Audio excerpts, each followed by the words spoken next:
Okay, בעזרת השם, so we're at נון ו'.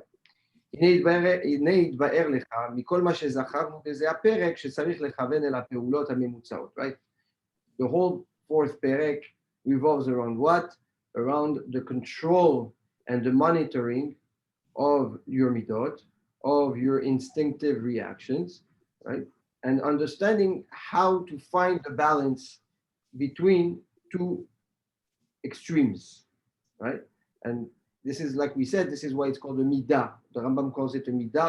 He calls it a measure, right? A trait, he calls it a measure. He doesn't call it arachin or tchunot. Why? Because it's all about how much of that trait you have inside of you, how intense that trait is. So that will define if it's good or bad. So you have to constantly weigh it, measure it. If you want it to be a proper trait, a trait is not good and not bad, as long as it's well measured. And he says, ושלא יצא מהם אל קצה מן הקצוות, אלא על צד הרפואות. And if, he says, if you happen to behave on an extreme of a specific midah, of a specific trait, it's just because you are in a cure process. You're working to fix that specific trait, and as we said, we'll have to go from one extreme to the other in order to get back to the middle. And he goes always, the Rambam goes back to the learning or to the comparison of the physical cure, right, and therapy. לא ישכח ולא יניח החולה להתחזק עד שיצטרך אל הרפואה חזקה בתכלית. שידע שאיבר מאיבריו חלוש ישמרו תמיד, ויתרחק מדברים המזיקים לו ויכוון למה שיועילהו, עד שיבריא האיבר ההוא, או עד שלא יוסיף חולשה. כן, האדם השלם צריך לו שיזכור מידותיו תמיד, וישקול פעולותיו, ויבחן תכונותיו, תכונות נפשו יום יום. Says the Rambam, the same way a person, an aware person, a careful person, never let his body get to a heavy sickness, right? As soon as he sees that something's wrong, a little bit of a fever, he's weak, he's tired, something's wrong, right away, what does he do? He goes, he does tests, blood work, until he pinpoints what's the issue, and he will solve it right away. He doesn't wait until he's about to die to go to the doctor. The same thing, the same approach should be with the midot of a person, with the values and traits of a person. He has to be on top of it all the time. And as soon as he sees that something is not proper, a behavior, an instinctive behavior is not proper, he has to address it right away. Now we're falling back to the fundamental problem of Yud Gimel Shana, Kadam Yetzer Hara LeYetzer HaTov, right? The Yetzer Hara is 13 years older than the Yetzer HaTov, because the Yetzer HaTov kicks in only at the time of the Bar Mitzvah with the Da'at, when the Da'at is matured, or it is awoken, depending on the Shitot of the Rishonim. And then the 13 years old then is not 13 years old today, but by the time you're mature and aware enough to start evaluating your behavior, well, you know what? You already have extremes that were set based on your essence, on your behavior, and second, based on your second nature, which you pick up, like the Rambam explained, from your surrounding, your family, and social pressure.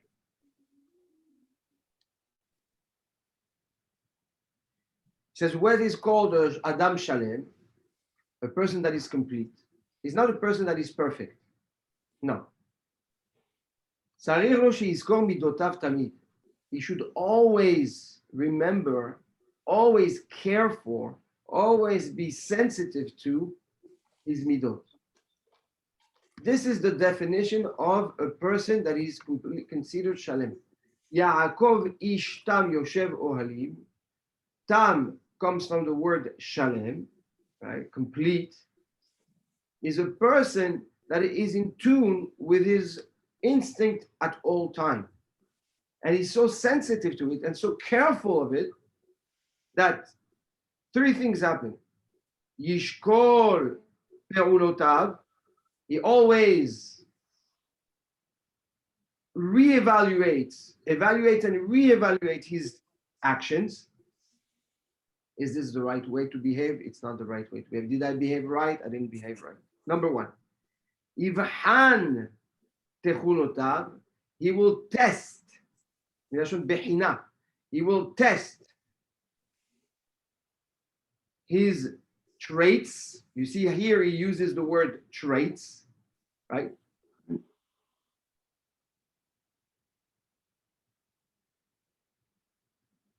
And obviously the first one is kor midotav, right? So you have to be aware at all time of your values, of your midot. You have to weigh and analyze your actions, and you have to test your behavior, your midot, your traits. A person that does that constantly, daily, with the right care and attention, is granted the title of Shalem, of Tam. Complete. Yaakov ish Tam. Rabbeinu Tam was Rabbi Yaakov. He was called Tam because of this. He was constantly working on his midot. That's why we call him Rabbeinu Tam, the grandson of Rashi. And with this, right, with that awareness and that sensitivity and that analytics, as soon as he sees something not right, Yemaher berefua. He's not just going to let it sit. He's proactive and reactive right away.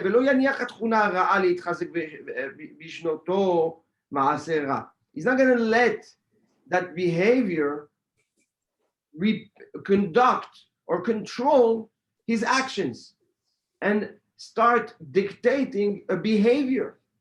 Absolutely not.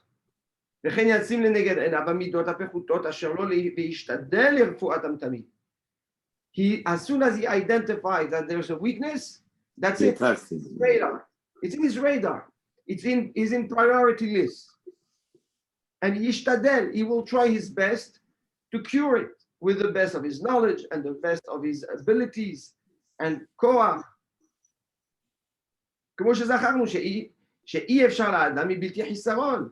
He says, and if you tell me maybe there's a person that is shalem, okay, and therefore if he's shalem, he's perfect. No. Nobody's perfect.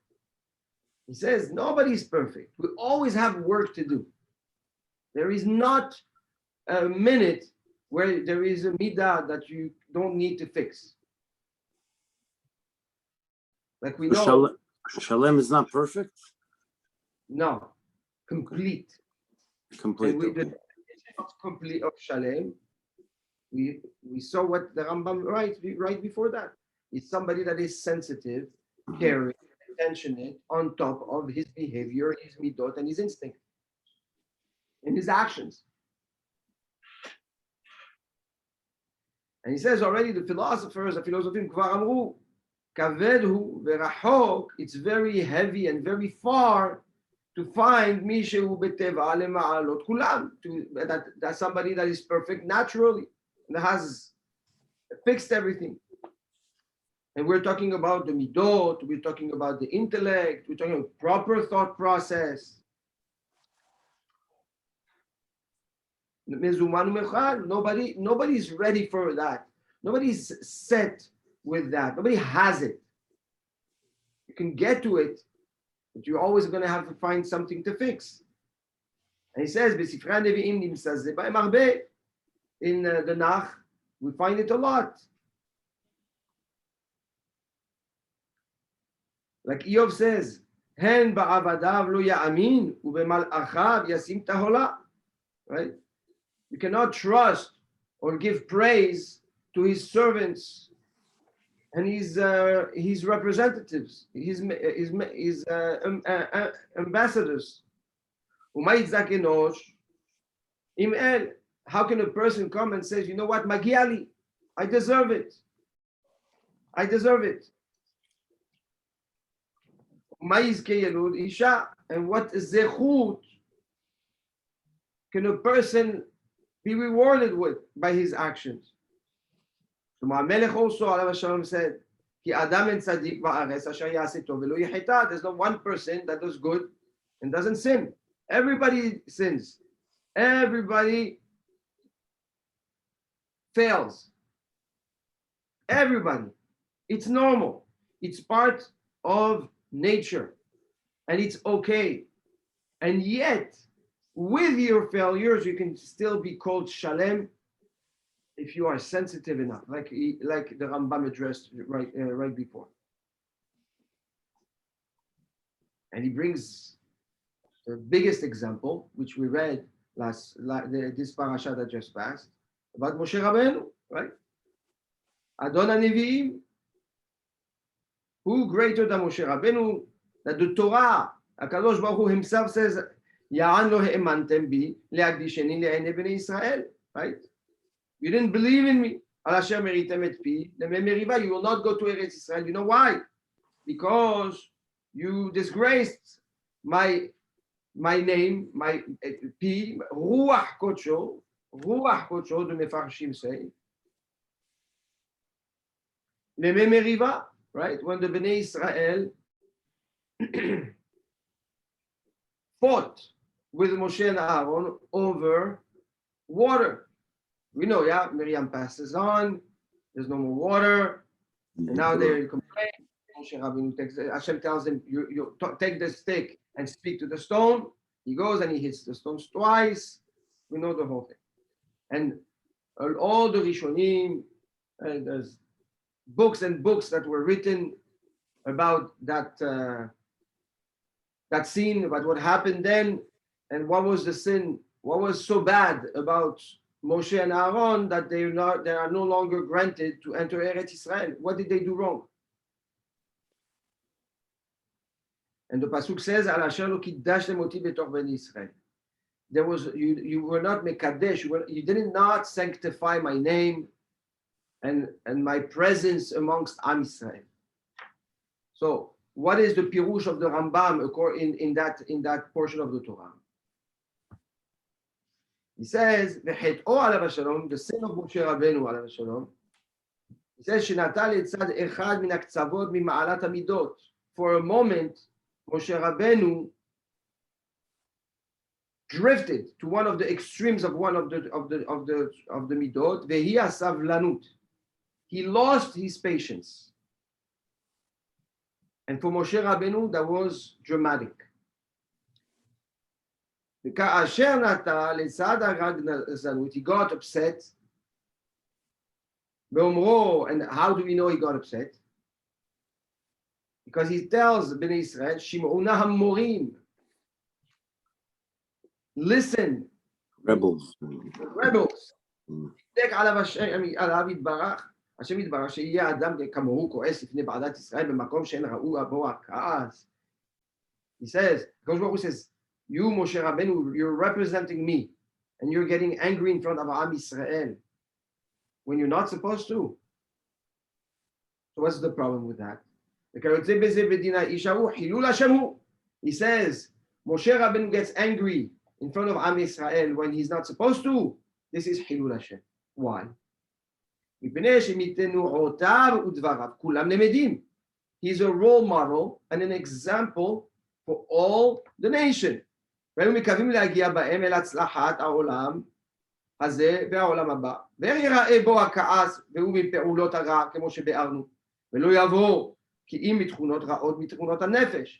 Says such a perfect person, such a role model. Everything he does, people emulate it, hoping that if I am following what Moshe does, for sure, not Olam Hazeh, but Olam Hazeh and Olam Haba. And he got angry.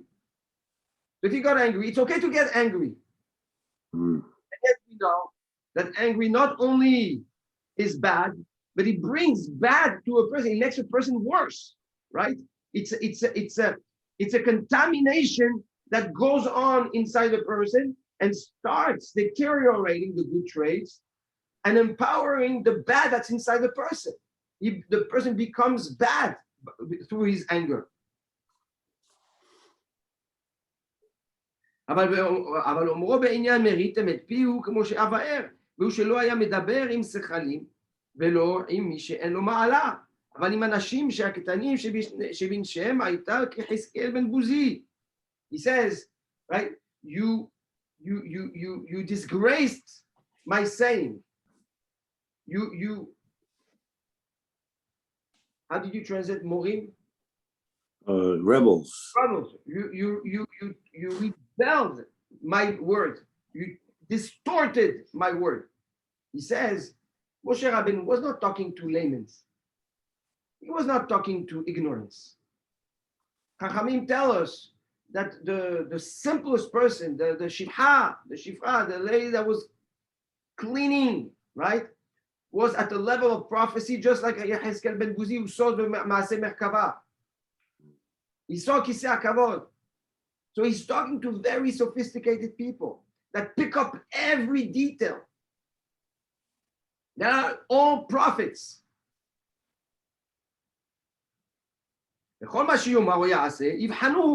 And they test him, and they analyze him, and they learn it, and they integrate it.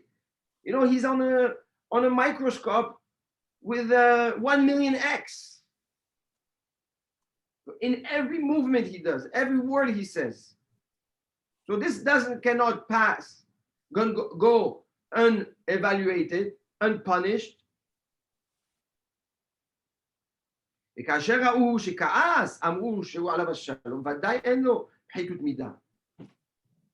ולולא שהיה יודע שהשם יתברך כעס עלינו בבקשת המים, ושאנחנו הכעסנו הוא יתברך, לא היה כועס. ואנו מצינו שהשם יתברך כעס בדברו אליו, בזה העניין, אבל אמר, קח את המטה והקרן את העדה. So, what was the mistake? The mistake is that they saw him reacting with anger. So they said, 1 second, so if he's angry, that means Hashem is angry at us. Hashem. Moshe Rabbeinu, the Rambam says, we don't find anywhere in the Torah that Hashem was angry. Hashem tells Moshe, even though they behaved badly, Hashem tells Moshe, take the stick and go speak to the stone. The anger by Hashem. So Moshe, that is representing Hashem, has no right to be angry because he's portraying and conveying the message of Hashem. So the way he behaved is basically telling to the Edah, telling to Klal Yisrael, Hashem is angry right now when he wasn't. That's the Hilul Hashem.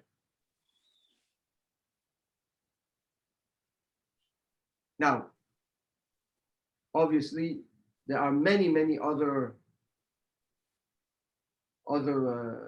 interpretations, right? And pirushim. Right.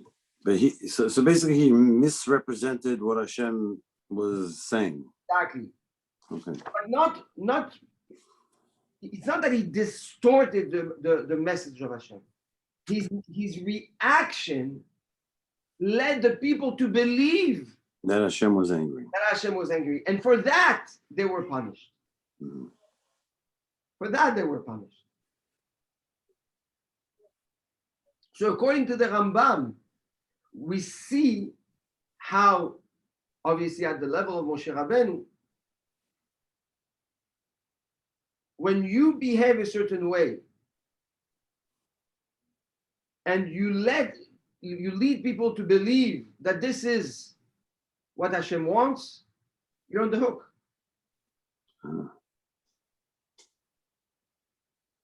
And at the level of Moshe, you're not going to Eretz Israel. Now, go and if you go on the parasha, you're going to see that the Ibn Ezra brings his own pirush, that he was distracted. And he was also, confused because of what was happening, and he didn't pay attention to the lashon v'dibartem kivyachol, and he hit the instead, and the avera was to hit, not to speak. According to the Rambam, the problem is not to hit. The problem is the midah, right? The message that you conveyed, the image you portrayed. The Ramban, right, brings the Ibn Ezra, has his own question on the Ibn Ezra. He brings the Rambam, and he has questions on the Rambam. He says that Vadai Hashem was coes, and there was good reasons for Hashem to be angry and for Moshe to be angry. He says the problem wasn't that; it was a completely different problem. He brings Rabbeinu Hananel. There's many different versions on how to understand the Maaseh, right, of Memeriva. However, here the Rambam clearly brings out the problem of Midat HaKa'as.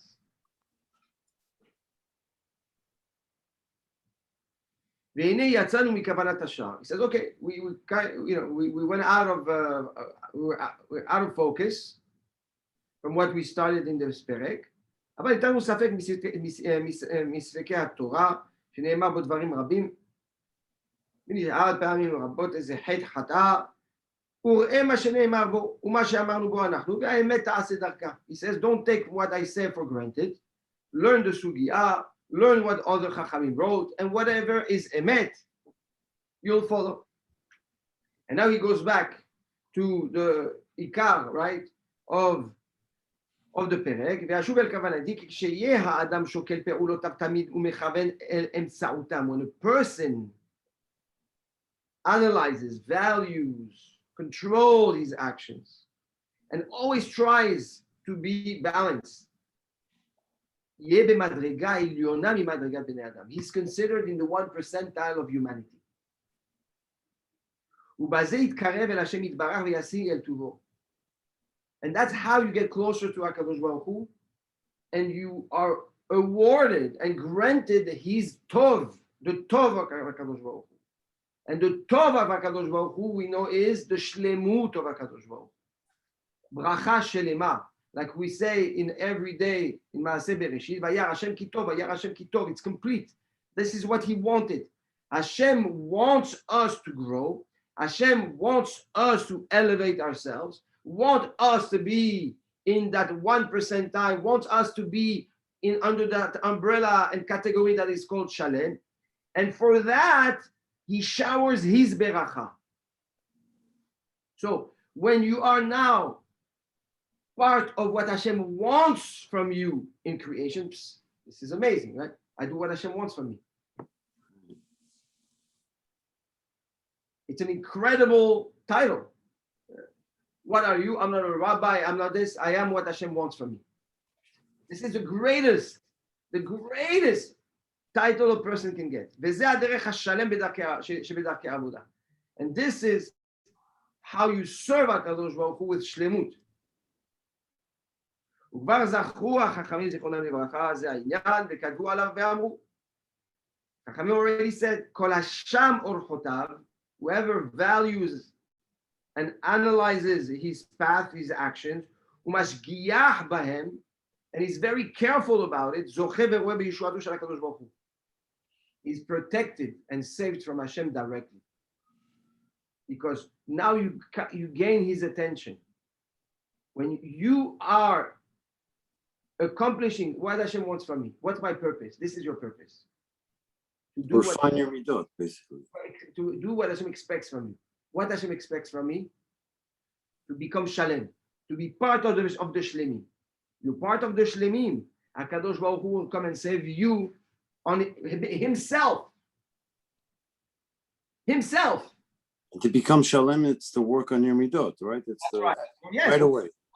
Right away. I mean, like to take action right away. שנאמר, ושם דרך אראנו בישע אלוקים. אל תכחסם אלא שם. Whoever evaluates his actions is zoche, sees the redemption of HaKadosh Baruch Hu, Hashem's redemption. Kiviyachol, Hashem comes and saves you and reveals himself through you. The Hashima, what is Lashum? What does it mean to evaluate? Hu Hashi'ur ve'asevara. It's a combination of balance and measure and logic. In order to be shalem, in order to be in control of your actions, in order to be balanced, you need measure and you need logic.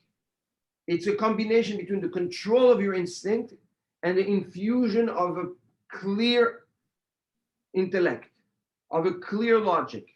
Together, that's how you work on becoming better, which grants you the title of Shalem, which connects you to HaKadosh Baruch Hu, and grants you his personal attention and involvement in your life. זה העניין שפרשנו בזה הפרק כולו בשווה, וזהו שיעור מה שראינו הוא שצריך בזה העניין. This is what I wanted to share with you on the fourth perek, and this is what I felt important in order to be able to be granted to serve Hashem's purpose and to know that, yes, I do what Hashem wants from me. Baruch Hashem, we just finished the fourth perek.